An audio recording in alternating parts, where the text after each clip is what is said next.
Hello everyone, and welcome back to AISC's Night School, Steel Construction, from the mill to topping out. Today is November 26th, 2018, and this is Session 6, Erection Engineering, Stability During Construction, presented this evening by Benjamin Miller. My name is Brent Liu, and I'm with AISC, and I will be moderating this evening's presentation. I want to introduce tonight's speaker, Benjamin A. Miller. Ben Miller is a project engineer with Ruby & Associates Incorporated, structural engineers from Bingham Farms, Michigan. He leads the firm's Connection Design Services group and serves as a resource for many of the firm's younger engineers. Ben has also experience in building design, heavy lift and erection engineering services, and has been heavily involved in many of the firm's recent complex stadium and automotive projects. Ben is a licensed professional engineer in Michigan, as well as a licensed structural engineer in Illinois. He is a member of the SCA of Michigan as well as AISC. Ben holds a bachelor's degree from Lawrence Technological University and a master's from Wayne State University. Ben, thanks for being here, and I'll let you take it from here. All right, thank you, Brent. As Brent mentioned, tonight we are discussing erection procedures and the stability of the structure during construction. The main goal that I have for this presentation tonight is to provide some information on what goes into an erection procedure and how the information provided by the EOR, the general contractor, the connection designer, the erector themselves, how that all can affect the stability plan that is produced for the sequence construction of the building.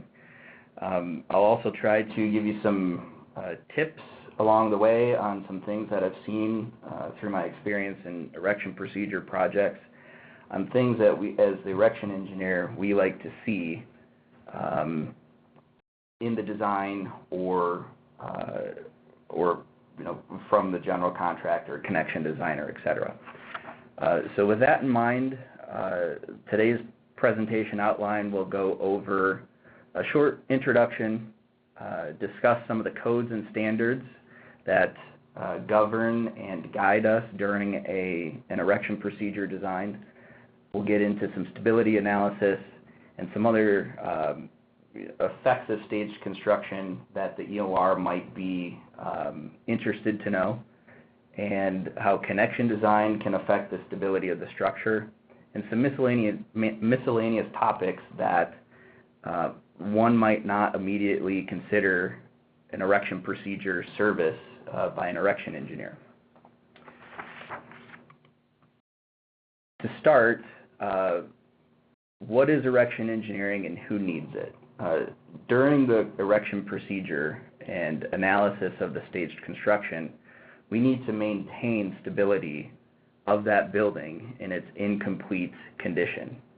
And so, most directly, the erector is the one in need of the services of an engineer. On certain projects that are regular in plan, beams to girders, girders to columns, knowledgeable erectors tend to not need as much of the erection engineering service. However, buildings, as they get more and more complex, erection engineering becomes key to providing a safe erection procedure from start to finish. Sometimes the general contractor may choose to hire the erection engineer, especially in difficult or complex structures, and that's just to ensure some consistency of bids. Normally, the next few slides will just show a typical hierarchy of the contracts, and you can see erection engineering is usually one of the last consultants or contractors brought into the game. At this point in a design bid build, the structure is already designed, the bid is out, and now the construction manager is hiring all the necessary people to build that structure. In a design-build model, again, the erection engineer is fairly far down the contractual hierarchy, as well as in a design detail delivery method. I think what I want to point out, and hopefully everybody can gain some understanding tonight during this presentation, that erection engineering, bringing that expertise in a little bit earlier into the process may help provide a smoother construction process and potentially help save schedule throughout the construction of the building. So the main reason why erection engineering is needed, and I kind of touched on this already, is stability of the structure during construction. The owner's designated representative for design is responsible for the structural stability and adequacy in the final completed condition. And we all know that that doesn't happen until the final diaphragms are placed, the final steel is installed, and the entire building is buttoned up. So during each sequence, because those systems are in an incomplete state, the structure may not be stable without some temporary measures required during construction. So that's just a very brief introduction as to who needs it, why it's needed, and now I'm going to go into more discussion on the industry codes and standards and what information is out there for us to use. On this slide, obviously, we have IBC, there's the Steel Manual, Technical Digest 9 from the Steel Joist Institute for handling and erection of steel joists and joist girders, Design Guide 10, which is a really well-written guide for low-rise structural buildings. But what I want to focus on is the Code of Standard Practice, AISC 303, and ASCE 37, which is an industry standard that you may or may not have heard of, but it's a design loads on structures during construction. And that is the standard that I use most often when determining required loads on the structure during construction. And there's some intricacies to using it, especially as it relates to some of the verbiage in the Code of Standard Practice. So we'll get into more details a little bit later on with that. But I'd like to start first with the Code of Standard Practice and some of the sections that affect the EOR, because the EOR does have a bit of a role in the erection procedure process, and that is defined in section 7.10.1, and there's two parts to this. Part A here and B as listed. I'm going to touch on Part A first,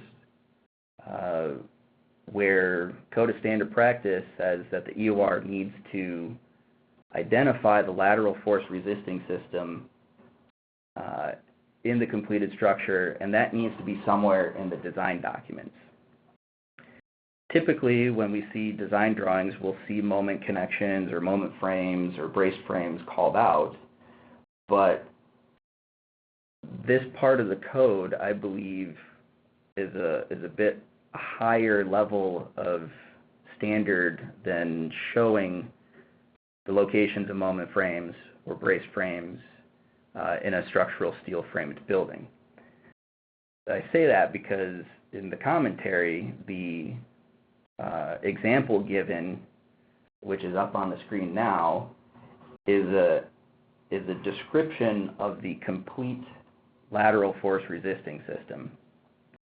It doesn't just tell you where the moment frames are, or brace frames, or shear walls, or whatever the lateral load system may be.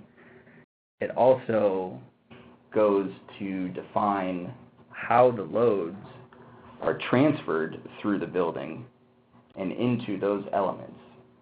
For example, here, they're identifying that the composite metal deck is the horizontal diaphragm that distributes the lateral forces horizontally out to your vertical moment frames.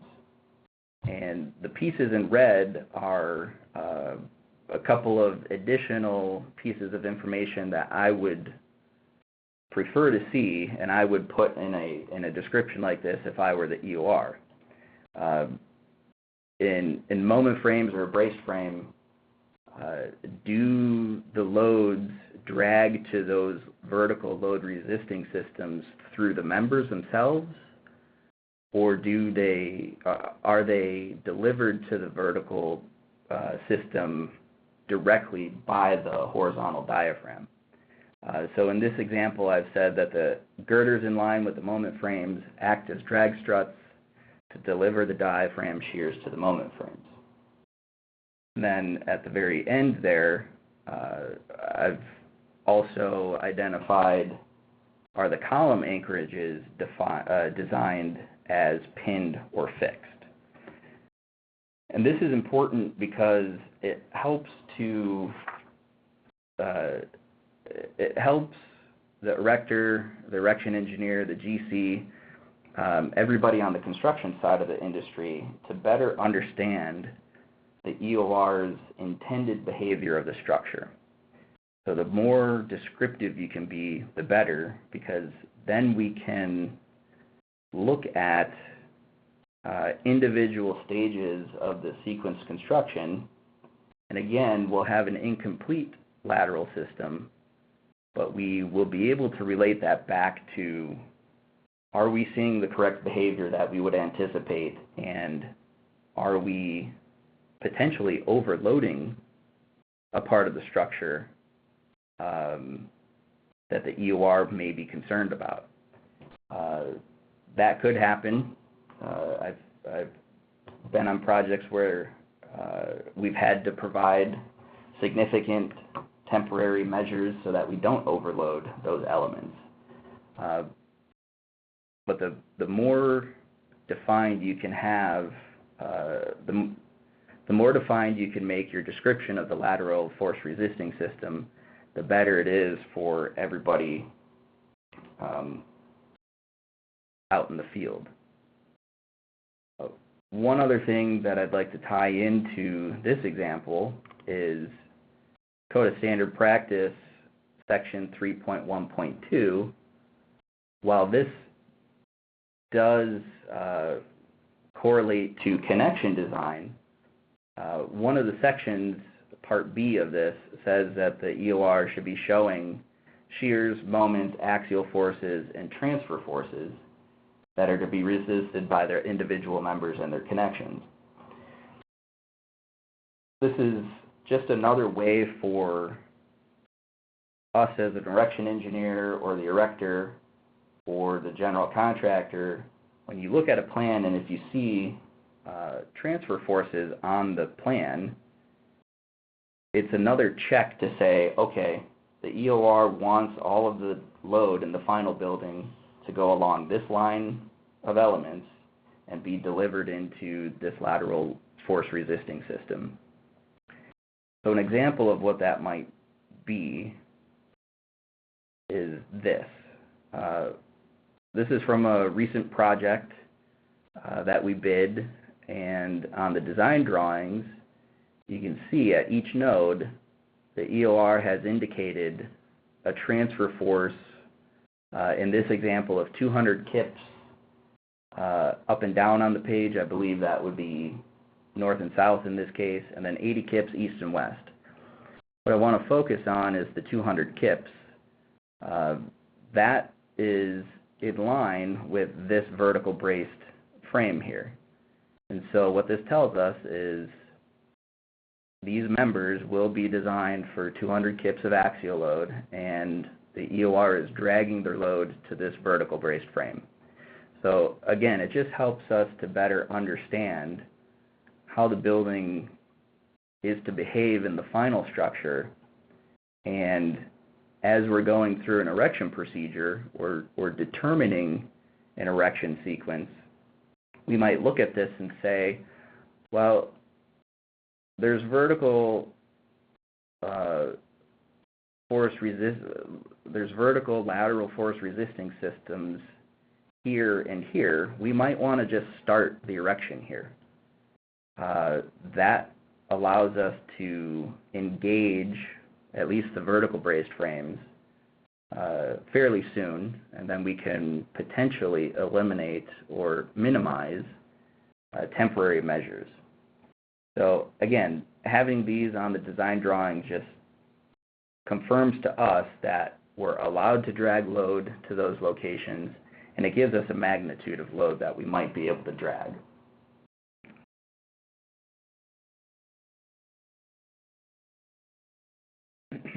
Another example, at least a partial example of a description that I would like to see if I'm the erection engineer bidding a design, an erection engineering design, would be something like this, where the EOR indicates that the lateral force resisting system is exclusively precast, or it could be reinforced concrete or some other type of system versus moment frames and brace frames.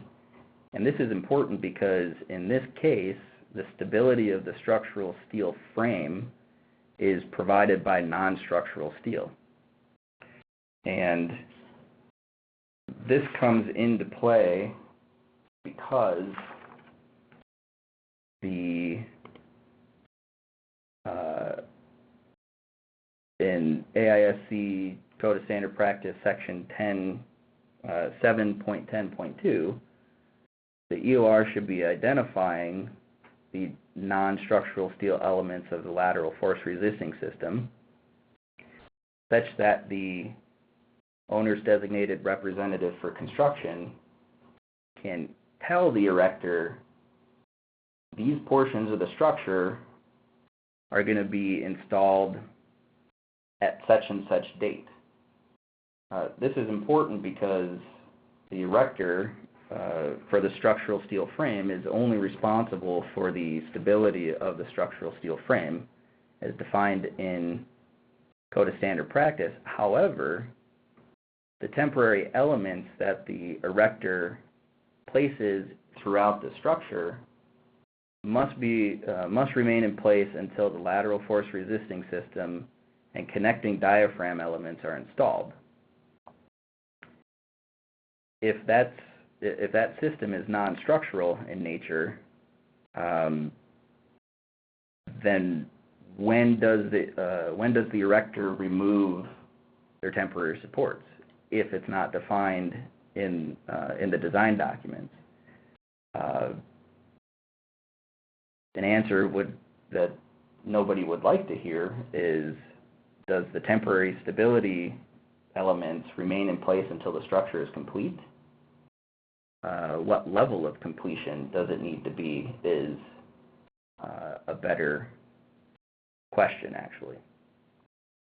So some of the non-structural elements as defined in Code of Standard Practice, this is just a partial list. Masonry shear walls, concrete shear walls, steel joists, joist girders, steel deck, concrete floor diaphragms, cold form steel.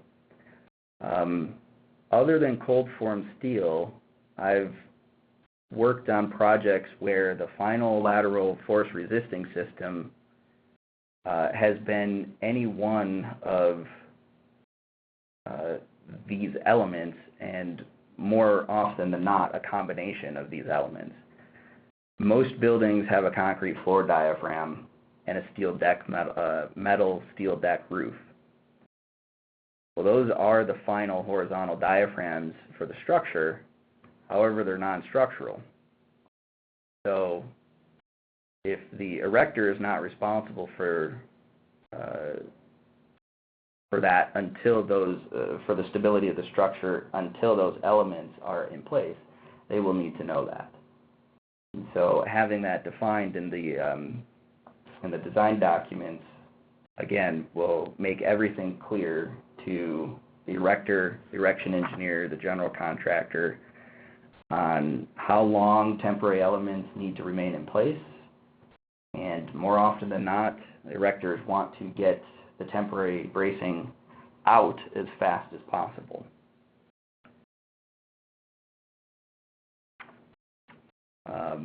Another example that we'll go into a little bit more depth later on that relates to what I've just been talking about is this example here. This project is a structural steel frame. However, it's precast concrete shear walls around the perimeter, and that's the main lateral force resisting system in the final structure. So in this instance, this structure can be erected one of two ways. Either the steel framing erected first and then the precast tied in, or the precast can start first with the steel erection lagging behind by a week or two. So the steel framework would be chasing the precast panels around as they go around the perimeter. In the case of this project, the second methodology was used where the precast was installed first and then the steel erected up to it. We'll go a little bit more into detail later on in the presentation about some of the challenges that created, but I just wanted to use a real-world example of where this would come into play.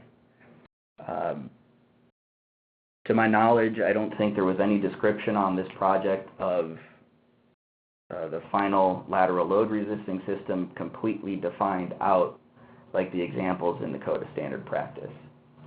So it's often an RFI that we send early on in the process of what is your lateral force resisting system in the final structure.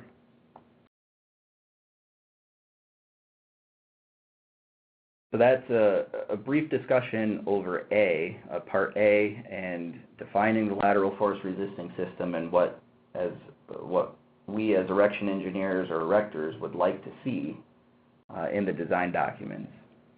Part B also is a requirement of Code of Standard Practice, where if the structure is required to be erected in a specific way, to achieve the final design by the engineer of record, then those methodologies must be defined in the design documents, whether that's in the specification or whether that's on the design drawings themselves. As long as it's listed somewhere, that would satisfy this requirement. So the potential use of shores or jacks or loads that need to be adjusted to maintain the erection, to maintain the steel frame at the required location, i.e. the camber or the position within tolerances or pre-stress, those things must be defined in the design documents. An example of what that might look like is I was involved in a renovation project where the existing roof joists, due to new loading, their span needed to be reduced. And so in the design documents, there were sections on the plan sheets which led to this section view. And this note down here indicates that shoring must be used on either side of this new beam, and that the unfactored load for the shoring is 10 kips per joist. So this is a pretty good example of the EOR defining per section, per Part B of 7.10.1, special erection requirements needed to maintain the integrity of the final design. If I had one slight criticism of this note, I would say, is the 10 kips on both sides of this beam? So is it 10 kips per new joist span, or is it 5 and 5 for a 10 kips total load? A quick phone call to the EOR confirmed that it's 5 on each side, but just, again, to emphasize being explicit in the note work and defining these special conditions is important, because this could be interpreted one of two ways, as I just mentioned.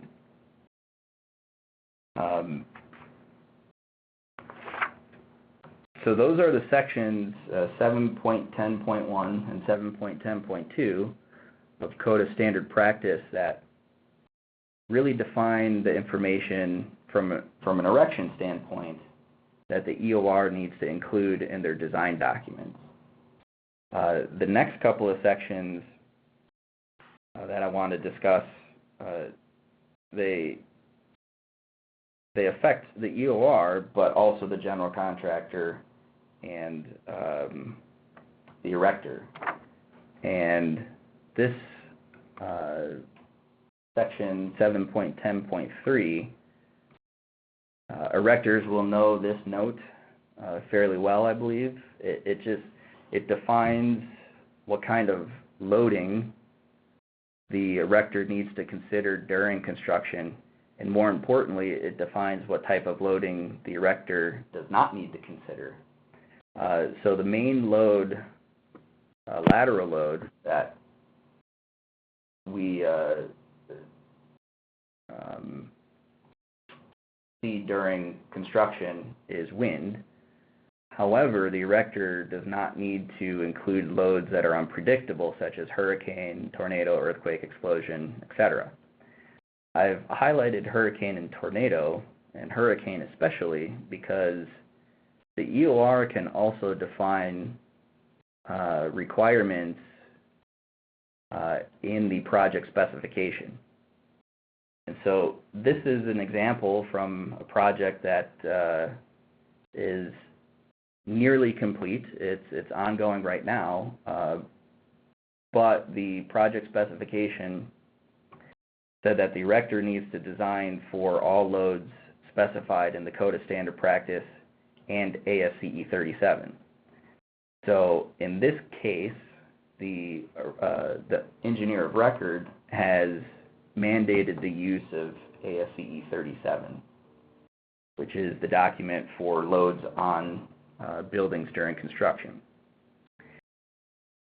You won't find a reference to ASCE 37 in IBC, in AISC, whether that's the manual or the Code of Standard Practice. So I do want to point out that ASCE 37 most of the time is not a code requirement. However, it provides the best information for us as erection engineers to help analyze the structure during construction. What I want to point out here is by the EOR identifying Code of Standard Practice and ASCE 37, this has created a bit of a conflict in this project. ASCE 37, this project happens to be in a hurricane-prone area. ASCE 37 identifies some of the requirements for loading either during or outside of hurricane season, and that's listed here. So outside of hurricane season, which is November 1 through June 30th for ASCE 37, it's slightly different. The NOAA, National Hurricane Center, NHC, they define it as June 1 through November 30th, so a month longer than what this period is. However, ASCE 37 requires us to, as erection engineers, requires us to take into consideration hurricane loading, not outside of hurricane season, but during hurricane season. Again, these dates per ASCE 37 are 1 month shorter on each end than the NOAA, National Hurricane Center. And I think that's to reflect that the peak hurricane season really is, I believe it's August to September. And the likelihood of a hurricane hitting any specific work site may be unlikely. So in ASCE 37, we get a little bit of a reprieve on when we have to account for hurricane loading. However, what I'd like to point out is Code of Standard Practice says the erector need not consider unpredictable loads, which they've defined that as hurricanes. But because the EOR in this case said the erector needs to design for all loads from Code of Standard Practice and ASCE 37, that required hurricane, at least a review of the structure during hurricane season. This is a contradiction between, the standard practice for erectors, which is Code of Standard Practice, and a document that is not a reference document by any other standard, either IBC or AISC itself. It became a reference standard because the EOR has it in their project specification. So if there's any erectors or anybody who is working for erectors listening right now, this is something in the project specification that you might want to red flag if you see this in a specification. And then you can go back to the owner or the EOR and say, there's a conflicting requirement here between Code of Standard Practice and ASCE 37. How do we proceed? In this case, through further discussions between us, Ruby and Associates, as the erector's engineer, and the general contractor and the owner, it was decided to forego a hurricane contingency plan, is what we would call it, because the implementation of such plan and the cost of said plan would have been excessive. So again, this is something, if you're an EOR, if you're going to reference ASCE 37 in the project spec, it might warrant some additional specification language of which sections of ASCE 37 apply and which ones don't. And if you're an erector and you see this, you can bring this up as an RFI or somehow address it in your bid for the project, whether that's in an exclusion or in some other manner. So this is one to definitely look out for. So those are the main things of the codes and the standards that I wanted to touch base on to outline some of the requirements of the EOR, some of the requirements of the erector, whether they have to brace for hurricane force winds or how long the bracing has to remain in place. And so now I'd like to move into some more examples of how we would take some of this information and apply it to a project. So getting into some stability analysis now, I want to use, and what you see on the screen here is the AISC 14th edition. We have the 15th edition code, which is the current code, but this is the 14th edition design example. You can see this is a regularly framed building. On the two ends, it's got vertical bracing here and here, and then grids A and F for the full length of the building are moment frames. So in the final structure, the lateral force resisting system is a concrete slab on metal deck at level 2, 3, and 4 that spans out to grid 1 and 8 in A and F, and then at the roof there's a metal deck that would span across the entire roof out to these vertical elements. In order to start a stability analysis, one thing or two things that we need from the erector is a blocking plan. And here's the plan example for the blocking diagram of this example project. Sequences 101 and 102 all the way through 114 could be one way to erect this structure. I'm not saying that it's the only way to, it's just the way that I've laid out this example. And then in plan view, elevation view, sequence 101 would be from column splice and down, and that's typically called a tier of steel.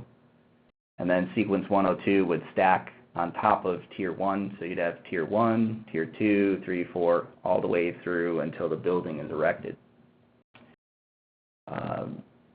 A building this simple wouldn't necessarily warrant a rigorous sequenced analysis like I'm showing here on the screen. However, for illustrative purposes, the way that we would tackle something like this is to create a model of each sequence, use ASCE 37 to determine what types of loading on the structure are required during construction, whether that's, and some of this information comes from the erector as well. Are they going to stage material on floors? How much wind is on the structure? Do we need to consider any kind of snow and ice loading if this is over the winter? We would sequence our analysis such that it matches the way that the erector is going to construct the building. And so here's the first 6 sequences, and then I skip to, it's pretty repetitive until you get to the final structure, and then the final structural steel frame is erected. But what I want to note here is the lateral load resisting system may not be complete once, and it's not going to be complete once the steel erector is complete with the structural steel frame. The concrete on metal deck at the second, third, fourth floor will be at different stages of completion. The metal deck at the roof will be at different stages of completion and level of fastening. And so temporary bracing for this structure, even though the structure is completely erected, will likely need to remain in place until further progress is made on the lateral load resisting system, especially the horizontal elements, the rigid diaphragms. What I'd like to further focus on in this example is wind loading on the structure. So Chapter 6 from ASCE 37 provides some guidance on how to account for wind loading on the structure during construction. So you can see it says basically follow all of the procedures in ASCE 7, which is one of our standard design codes for the final building. However, in section 6.2.1, we're allowed to reduce the wind speed based on these factors over here, depending on what our construction period is. So for our example here, it's a very simple structure, not very many pieces, it's very regular in plan. And so I've said that this example will be erected in less than 6 weeks. So that would allow us to use a wind speed reduction factor of 0.75. So what that would look like is we would use our standard ASCE 7 wind pressure equation, either with LRFD or ASD level winds, except the wind is allowed to be multiplied by this 0.75. I prefer to do erection procedure analysis in ASD because during construction, a lot of the loading, especially dead loads, that are applied to the structure during construction are real defined loads.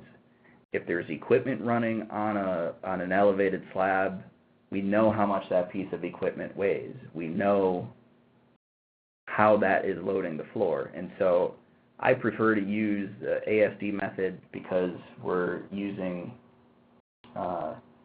it correlates directly to the weights and loads that the erector might be looking at. For example, a bundle of metal deck might weigh 2,000 pounds, and that's exactly what it weighs. To try to discuss LRFD with an erector and say that 2,000 pounds could really be 1.6 times or 1.4 or 1.2, depending on the load combination, it kind of muddies the water. So talking real loads with the erector and then placing appropriate factors of safety or the omega factors from AISC, it's more relatable when talking about a construction procedure. So in this case, the base wind pressure during construction would be 56% of the design pressure. Again, this 0.75 is on the wind speed, which is within the square. So during construction, we're allowed a fairly deep reduction in wind speed. Additionally, 6.2.2 allows us to account for some shielding. So the first three elements, you would place 100% of load on those elements. And then the fourth and subsequent elements, you can get a 15% reduction. So every element from fourth through the final end of the building would be at 85% of a 56% design wind pressure for the construction period. That sounds very beneficial and helpful. However, an open structure, a framework without cladding, the drag factors for that scenario are likely much higher than the final building in its final enclosed state. So ASCE 7 has this figure, and there's multiple other figures, but this is taken from figure 29.5-2, and the shape factors for flat-sided members, which our example certainly is, can range from 1.6 to 2 depending on this factor here, which is the solidity ratio, which correlates, or it's the ratio between actual solid area and the gross area if that element were 100% solid. So in this example, the roof is open web steel joists. So if that joist were a complete solid, it would have a gross area of X, and we would take its actual solid area divided by that gross area and come up with a shape factor. And what this is doing is it's increasing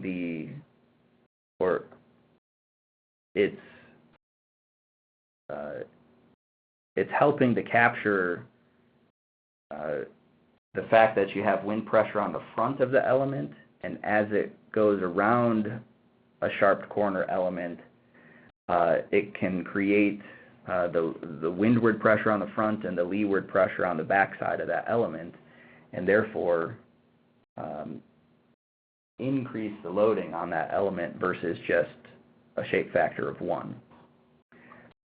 There are some other references out there. Canadian code and their building design has similar shape factors.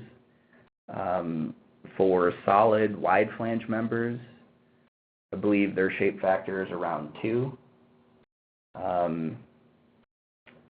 In ASCE 7, the figure I think it's just before this one, so 29.5-2, you could choose to approximate each wide flange member at each floor as a sign at that height above the floor, above the ground, and determine a shape factor there. And I believe that would be around 1.95 for a wide flange shape. This figure here that I'm showing is meant more for trusses, joists, and elements with some openings in them. So taking this wind pressure, or this wind speed, and now accounting for a large drag coefficient, you can take that and input that into a spreadsheet, and this is an example of what we have at our office. This one, we start with the LRFD up here. You can put our construction period factor. Everything is the same as what you would do in the design of the actual structure. It's just we get this reduction. And we're outputting LRFD pressures and ASD design pressures, should we decide to do LRFD or ASD. And so in our example, with the ASD design pressures, 14 PSF all the way up to 18.7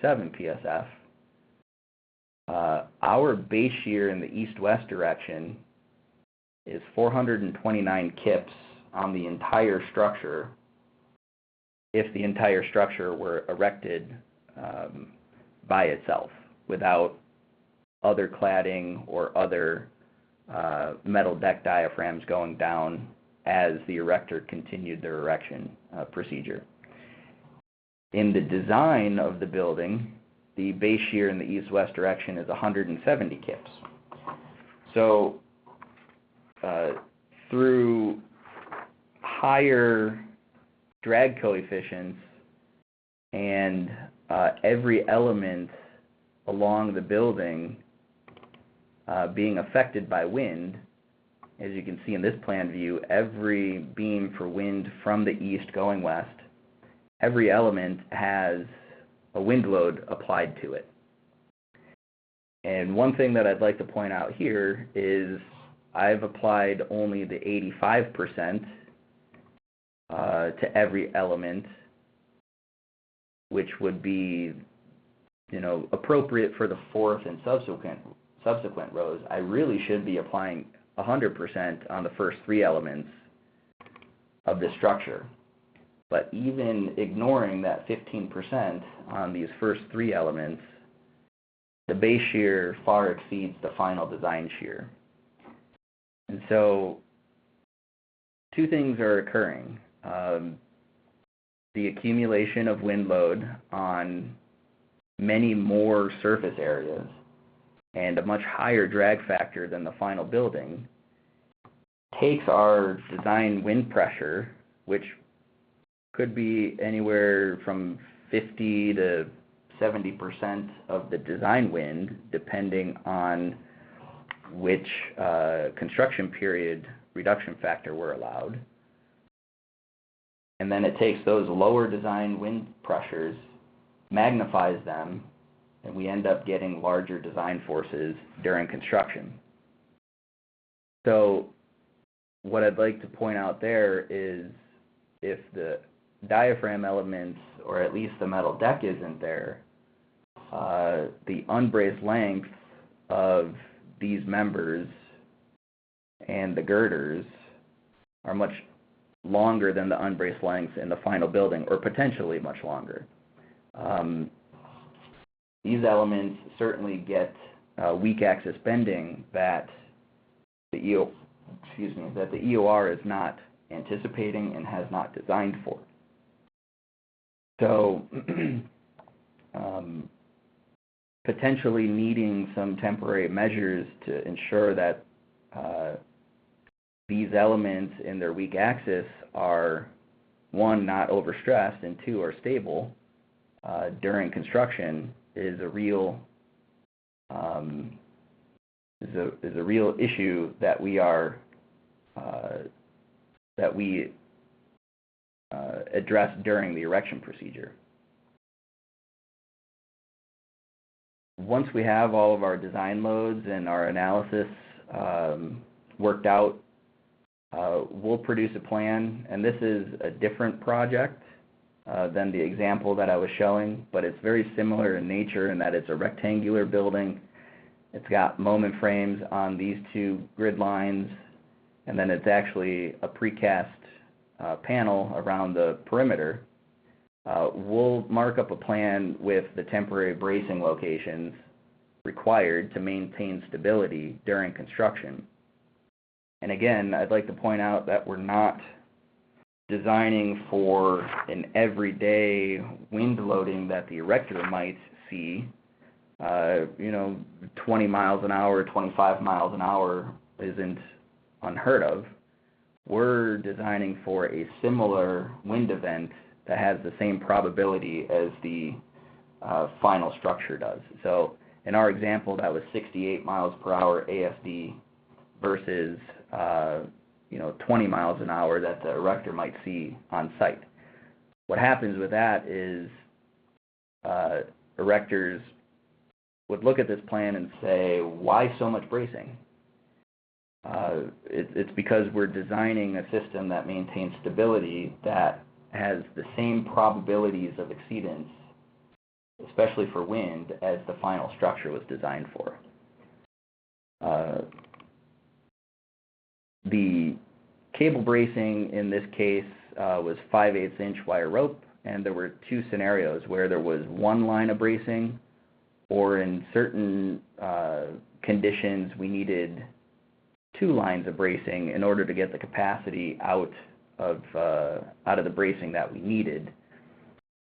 Rather than increase the diameter of the wire rope,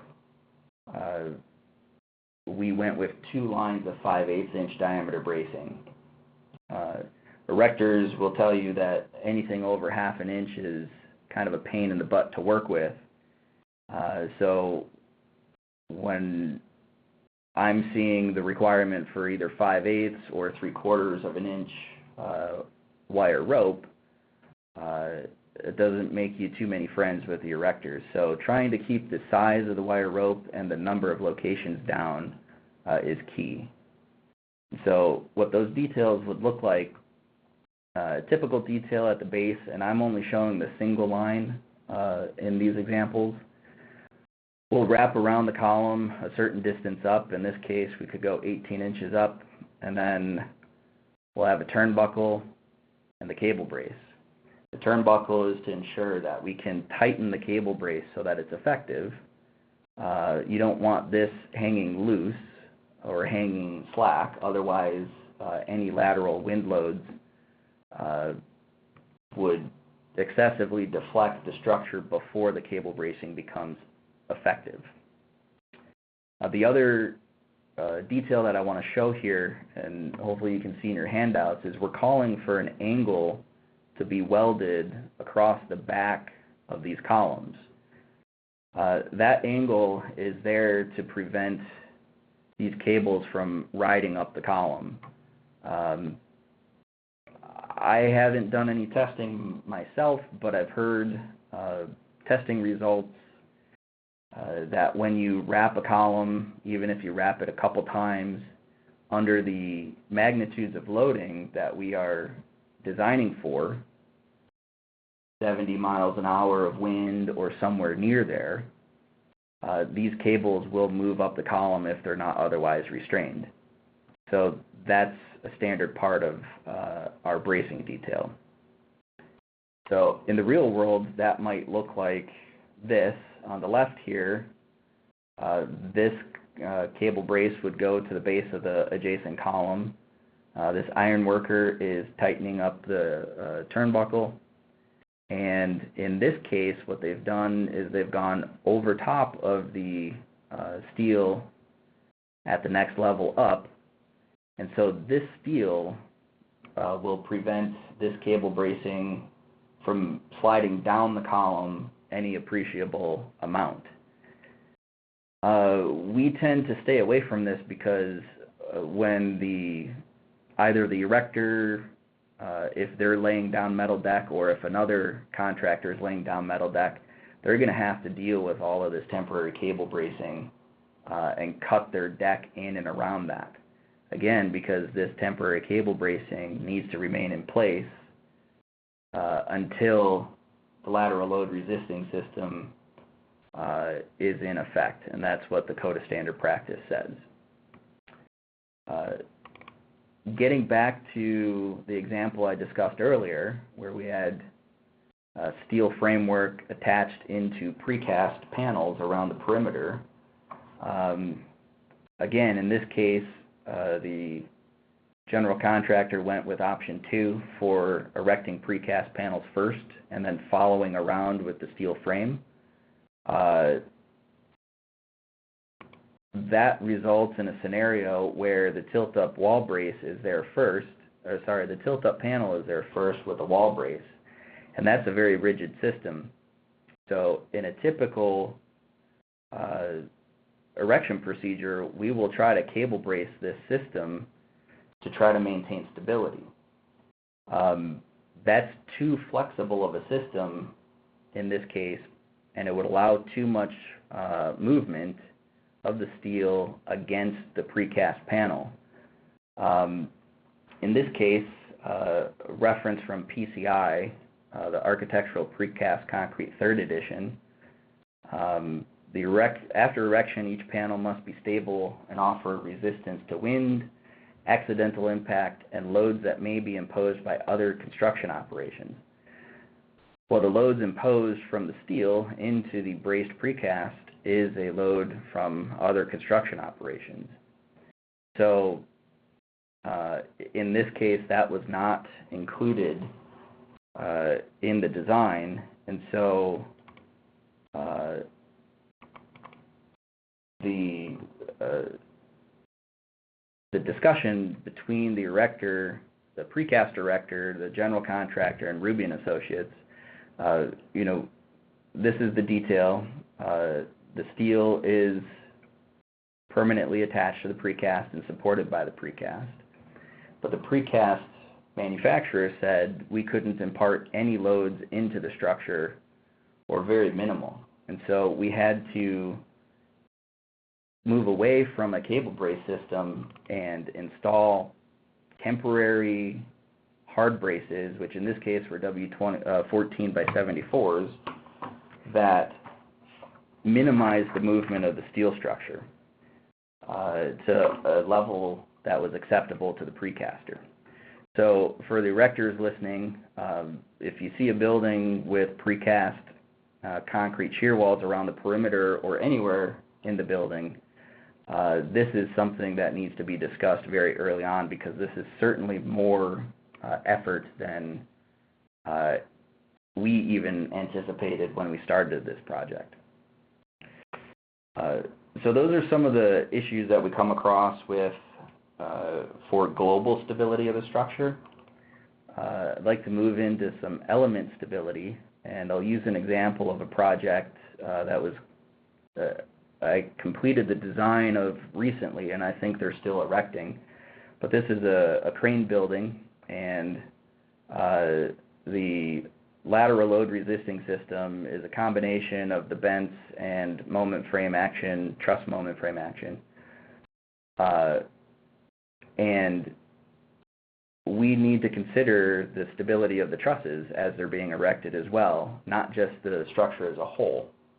So we look at two scenarios.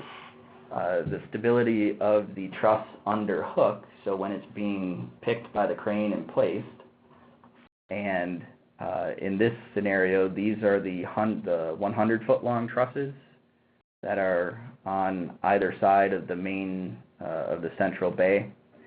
And we were able to two-point pick them, and what we do when we do that is we try to balance out the loads. So in the top chord, we have some compression, which is balanced out by tension because of a cantilever effect beyond the rigging point, which results under hook in a unity of 82% in the top chord and 51% in the bottom chord.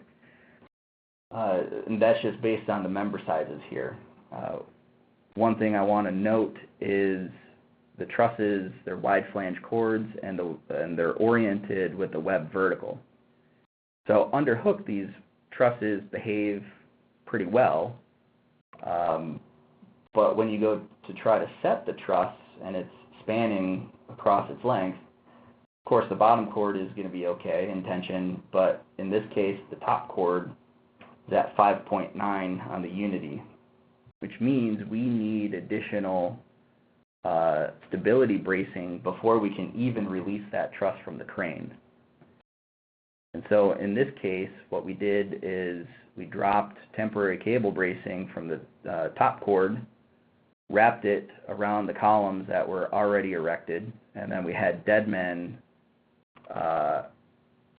over north of the structure, I believe it was, and we had some temporary cable bracing. So that's what the erector did for the first trusses as they were being set. However, I'd like to point out that if the cords were turned horizontal, this is the exact same truss, the exact same members at set. It went from a unity of 5.9 to a unity of 0.85, which is something that's more reasonable and workable for the erector. Now, this allows them to release it from the crane. However, once we add in the wind that we would need to design for, we still may need to provide some additional temporary bracing. However, being able to pick and set elements without temporary bracing initially under its own dead load is advantageous. So some effects of the staged construction process, I'm going to go through some examples here. This structure is Nippert Stadium, and it extends around the end, a little bit around the end of the end zone at this football stadium. And the entire structure, if we look down the length of it, we're seeing the bottom half of the structure, but the entire structure is sloped away from the field. And so as this is being erected, even with some temporary cable bracing, the moment connections here for the columns that are going up and here get additional dead load moments accumulated into them. In this case, an LRFD load of 55 kip feet, and this is something that we discussed closely with the EOR to ensure that the members were sized properly and the connections were of sufficient size to account for additional loads during construction that are now locked into the structure. so that's something to consider if you're an EOR listening. As the structure is erected in its sequence, you could see potential higher loads in those members because of the sequenced construction. Another example, this is a building that has 0 orthogonal framing in it, and these are long span trusses. And what we had to do here is shore as near to midspan of that truss without interfering with other operations as possible. And so this has the effect of reversing some of the truss loads from the final structure. And so in this case, what we did is we provided loading diagrams under the shored condition of what kinds of loads we saw during construction. I want to point out in this case that I didn't put any plus or minuses for tension compression because we didn't have design loads. In this building, the EOR did the design, they did connection design, and so everything was internal, and the digital fabrication model was the final design deliverable. And so that's just, with the advent of BIM, that's one thing to look out for is if it's a digital model that's the design document, you may not have all the same information as you might see on design drawings. In this case, this is Zurich headquarters in Schaumburg, Illinois. There were long cantilevers for this upper bar, and the EOR has put some deflection criteria on the structure. However, in discussions with the EOR, these anticipated deflections are for the completed superstructure trusses. Well, during erection, you don't have the complete structure, so these points, if we hadn't super elevated them at the ends, would have dropped well below these deflections. So putting this information on the drawing is good, but we need to also keep in mind that this truss is not built complete and then placed on the structure. It's sequenced, and so its sequenced deflections are not going to be the same as the EOR's anticipated deflections. This is a similar example as that, so I'm going to just go ahead and skip this. I think I'm running a little short on time. It's just more cantilevers and needing to know where that is in the final structure. I'd like to get into some column anchorages, and OSHA does have some requirements here for a typical iron worker climbing up a column, which may result in an anchorage that looks like this, where the anchorages are within the shape of the column. For the OSHA required loads, we're at a 3% utilization for this orientation of anchorages.